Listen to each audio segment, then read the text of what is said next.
Welcome to a new day in your favorite celebrity show, Celebrities on Attack. Today, we have the honor to introduce you to Leonardo da Vinci. He was born on April 15 in 1452 in Italy.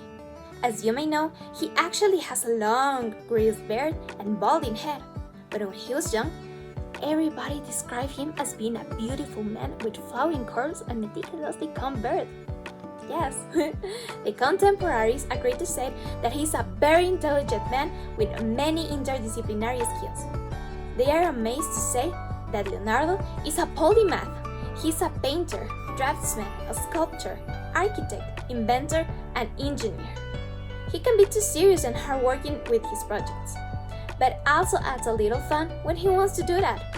He loves to sketch animals because he likes them so much, and is responsible for painting the famous Mona Lisa. And what about his classic clothing? I don't have words to describe it. It's amazing. Many people can say that it's so loud, but I think it's just elegant and stylish. We're all excited about having you here, Leonardo. Please, model us your incredible outfit. Look, he's wearing a long-sleeved and striped dress shirt with solid blue tuxedo pants. Good afternoon, thank you for inviting me. Okay, Leonardo, tell me, which have been the most important events in your life that you are proud of? Even though I tend to explore all aspects of life and open my mind to the world and all that it has to offer, the reason why I became who I am today is because I observe nature meticulously. Everything that I talk about in my books and scripts, like painting, sculpting, architecture, geography, cartography, mechanics, geometry, astronomy, and others, are purely based on nature. What I really like the most from some of these different areas was to focus on human anatomy. Inventing machines and painting, they were the best. In 1466 was the year when I learned the art of painting from the great Andrea del Verrocchio, who was my mentor. It was one day when Lisa Gerardini came to visit me, and she had an expression on her face that I decided to ask her if she could let me make a portrait of her. Until today, that was one of the best remembered pieces of painting that I made, all thanks to my master who taught me everything. I also painted for churches and palaces. The place where I painted La Última Cena is the convent of Santa Maria delle Garci. That is the second most known painting I did.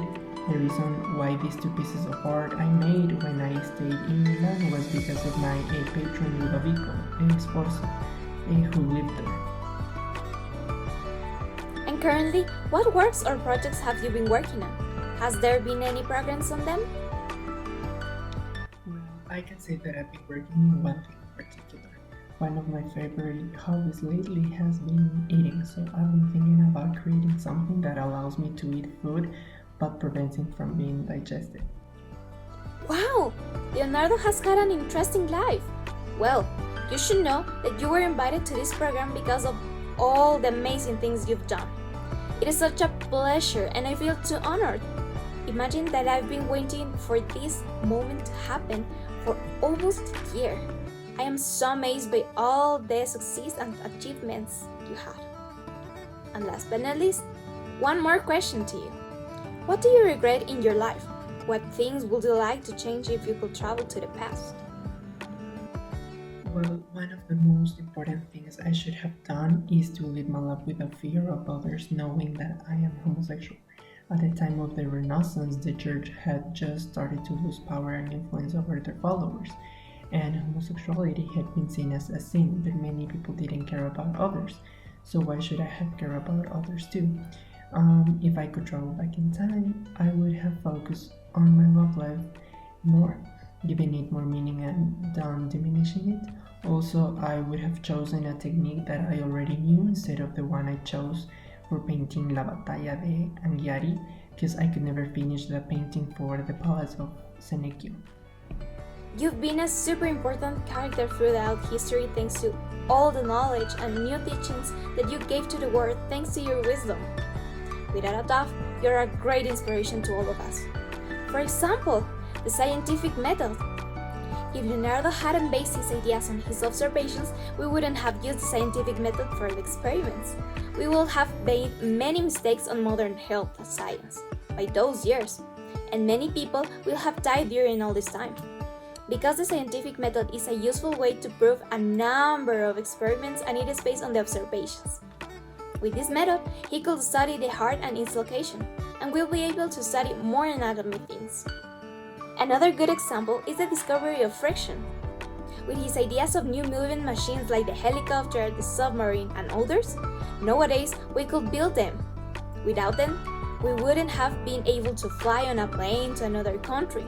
I am very sure that if you continue giving more ideas, we will have been extremely superior beings by 30,000. Maybe. Well, I plan to have had new eccentric ideas in the future.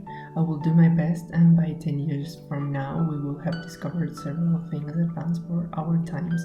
Thank you so much for your compliments. Thank you so much, Leonardo, for being here. As I said before, it is a pleasure to interview you. I hope that everybody could learn more about Leonardo da Vinci, and we will be waiting for you on the next interview. Goodbye!